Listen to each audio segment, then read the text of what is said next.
राधे राधे, जय श्री कृष्णा। दर्शकों, आखिर ऐसा क्या हुआ कि माता सीता को धरती माता की शरण में जाना पड़ा?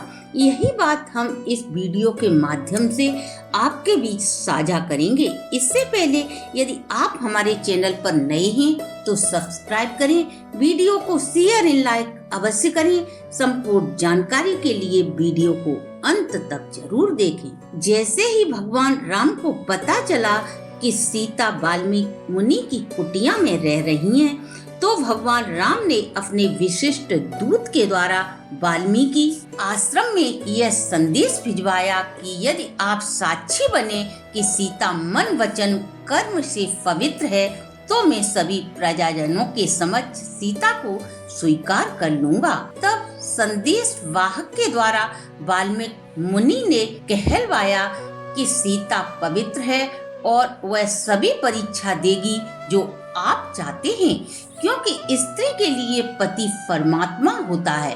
तब श्री राम ने सभी ऋषि मुनियों, विद्वानों, प्रजाजनों सभा में उपस्थित होने के लिए आमंत्रित किया।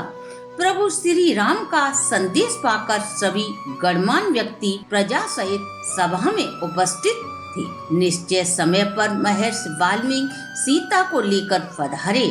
आगे आगे वाल्मीकि और पीछे पीछे सीता माता दोनों हाथ जोड़े अपने पुत्रों को साथ लेकर नेत्रों में आंसू लेकर वहां आईं। उनकी दीनहीन दशा को देखकर सभी का हृदय दुख से भर गया। तब महर्षि वाल्मीकि ने कहा, सीता मन वचन कर्म से पवित्र है और यह दोनों लव कुश आपके पुत्र हैं। यदि मेरा कथन असत्य हो तो मेरी सारी तपस्या विफल हो जाए।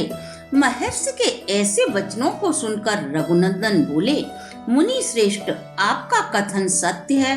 वास्तव में वैदेही ने अपनी चरित्रता का विश्वास मुझे अग्नि परीक्षा में प्रमाणित करा दिया था, लेकिन लोक का अपवाद के कारण मुझे त्यागना पड़ा। आप मुझे इस अपराध के लिए क्षमा करें।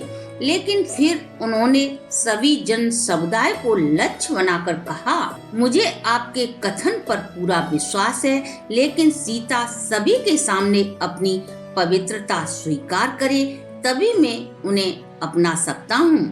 श्री राम का यह कथन सुन सीता माता हाथ जोड़कर दोनों नेत्रों को झुकाया और बोली, मैंने अपने जीवन में रघुनंदन के अलावा किसी का चिंतन न किया हो, तो हे भगवती पृथ्वी माँ, मुझे अपनी गोद में स्थान दो।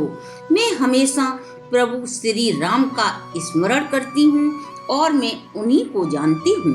सीता माता के ऐसा कहते ही बिजली कड़कने लगती है, धरती फट जाती है और उसमें से एक सिंहासन निकलता है, जिस पर धरती माँ भुजाएं फैलाए विराजमान थी। वह सीता माता से बोली, यह स्थान तुम्हारे रहने योग्य नहीं।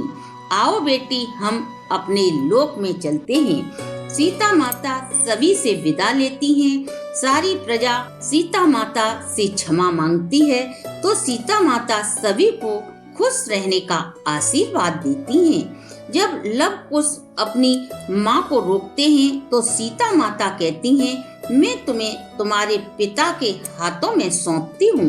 तुम अपने पिता के आज्ञाकारी बनकर रहना। सीता माता सभी को प्रणाम करती हैं और देवी पृथ्वी के साथ सिंहासन पर विराजमान हो जाती हैं और सदा के लिए पृथ्वी माँ की गोद में समा जाती हैं। सभा में सभी विलाप करने लगते हैं और श्री राम सीते सीते कहते रह जाते हैं, परंतु सीता माता सदा सदा के लिए धरती माँ की गोद में समा जाती हैं। दर्शकों, कैसी लगी हमारी ये प्रस्तुति?